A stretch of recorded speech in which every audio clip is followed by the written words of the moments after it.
Doctor గారు, నా పేరు స్వప్న. వయసు 21 సంవత్సరాలు. 3 నెలలుగా నాకు ఉదయం లేచిన వెంటనే విపరీతమైన తుమ్ములు వస్తున్నాయి. డాక్టర్ని సంప్రదిస్తే మెడిసిన్స్ ఇచ్చారు, వాడాను. వాడితే తగ్గింది. మందులు ఆపేస్తే సమస్య మళ్లీ మొదలైంది. దీనికేమైనా కోర్స్ అంటూ ఉంటుందా? ఈ సమస్యకు కారణమేంటి, పరిష్కారం ఏంటో తెలియజేయండి అని అడుగుతున్నారు. ఈ ప్రశ్నకు డాక్టర్ గారి సమాధానం ఇప్పుడు తెలుసుకుందాం. 20 సంవత్సరాల వయసులో మీకు ఇలా తుమ్ములు వస్తున్నాయంటే అది నేజల్ అలర్జీ అన్న జబ్బులాగా అనిపిస్తుంది. మీకు ఏటోపీ ఏమైనా ఉందా, ఫ్యామిలీ హిస్టరీ ఏమైనా ఉందా, ఒకటి ఇంపార్టెంట్. ఎన్ని రోజుల నుంచి ఉంది మీకు, తర్వాత మీ పేరెంట్స్కి కూడా ఇలాంటిది ప్రాబ్లం ఏమైనా ఉందా. కొంతమందికి ఫ్యామిలీస్లో ఇలా రన్ అయ్యే ప్రాబ్లం ఉంటుంది ఏటోపీ అన్నది. అంటే మీకు జనరల్గా కొన్ని వస్తువులు పడక మీకు అలర్జీ కాంపనెంట్ అన్నట్టు ఉందన్నట్టుగా ఉంది. సో నేజల్ అలర్జీ ఏంటంటే ముక్కు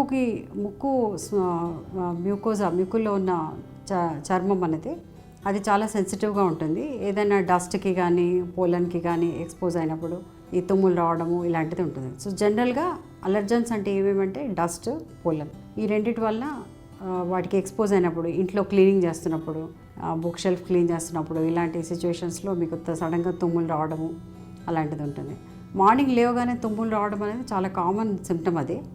సో బెడ్రూమ్ ఏదైనా మీకు డస్టీగా ఉందా అది చూసుకోండి. బెడ్రూమ్లో ఏదైనా డస్ట్ చాలా అక్యుములేట్ అయిందా, ఫ్యాన్స్ ఇలాంటి ప్లేసెస్లో డస్ట్ ఎక్కువగా అక్యుములేట్ అయ్యే ఛాన్స్ ఉంటుంది. తర్వాత ఏసీ డెంట్స్ అవి కూడా క్లీన్గా ఉన్నాయా లేదా, లేకపోతే ఏదైనా డస్ట్ అక్యుములేట్ అయిందా, ఇలాంటివన్నీ చెక్ చేసుకోవాల్సి ఉంటుంది. So specially bedroom is very important అన్నట్టు. బెడ్షీట్స్ కప్పుకుంటున్న బెడ్షీట్స్ కూడా కాటన్ బెడ్షీట్స్ వాడుకోవడం మంచిది. ఈ వులన్ బెడ్షీట్స్ అయితే డస్ట్ ఎక్కువగా అక్యుములేట్ అవుతుంది వాటిల్లో. సో రెగ్యులర్గా బెడ్షీట్స్ మార్చుకోవడము, డస్ట్ ఫ్రీగా పెట్టుకోవడం, వాక్యూమ్ క్లీనింగ్ రెగ్యులర్గా చేస్తూ ఉండడం వారానికి ఒకసారి అలా. అండ్ కప్పుకునే బట్టలు హాట్ వాటర్లో వాష్ చేయడము, ప్రిఫరబ్లీ కాటన్ బట్టలతో కప్పుకోవడం, బట్టలు వేసుకునే బట్టలు కూడా కాటన్ ప్రిఫరబుల్గా వాడుకోవడం, ఇలాంటి జాగ్రత్తలు పాటిస్తే చాలా వరకు కంట్రోల్ చేయొచ్చు. ఇది కాకుండా మీరు ఒకసారి ఈఎన్టీ ఎగ్జామినేషన్, లోకల్ మొత్తం ఎగ్జామినేషన్ చేస్తే మీ టర్బినేట్స్ ఎలా ఉన్నాయి, నేజల్ సైనసెస్ ఎలా ఉన్నాయి, ఇలాంటివన్నీ కూడా మనకి కొంచెం ఐడియా ఉంటుంది. ఏదైనా అబ్స్ట్రక్షన్ అలాంటిది ఏమైనా ఉందా అన్నది ఒక ఈఎన్టీ ఒపీనియన్ తీసుకోవాల్సి ఉంటుంది.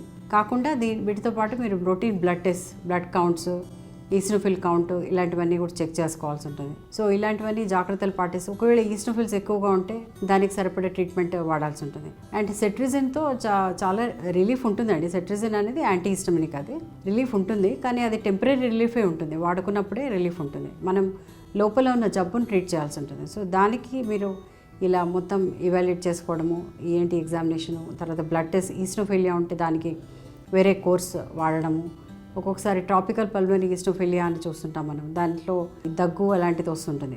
అలాంటిది ఏమైనా ఉంటే దానికి సరిపడా కోర్స్ వాడడము, ఇలాంటి జాగ్రత్తలు తీసుకుంటూ కొంచెం ట్రీట్మెంట్ ఎక్కువగా వాడాల్సి ఉంటుంది. నేజల్ స్ప్రేస్, తర్వాత మాంటిలోకాస్ట్ ఇలాంటి ట్యాబ్లెట్స్ కొన్ని ఎక్కువ కాలం వాడాల్సి ఉంటుంది. అంటే 3 to 6 months అలా వాడితే క్రానిక్గా మనం లోపల ఉన్న నేజల్ అలర్జీ అనేది మనం ట్రీట్ చేయవచ్చు. అలర్జిక్ రైనైటిస్ అంటారు దాన్ని. కొంచెం ఎక్కువ కాలం వాడుకుంటూ కూడా ప్రివెంటివ్ మెషర్స్ కూడా పాటిస్తూ, తర్వాత మాస్క్ వాడడం, డస్టీ ఏరియాస్ ఉంటే అక్కడికి వెళ్ళాల్సి వచ్చినప్పుడు మాస్క్ వాడుతుంటే మనం చాలా వరకు ఈ అలర్జన్స్ నుంచి ప్రొటెక్ట్ చేసుకోవచ్చు.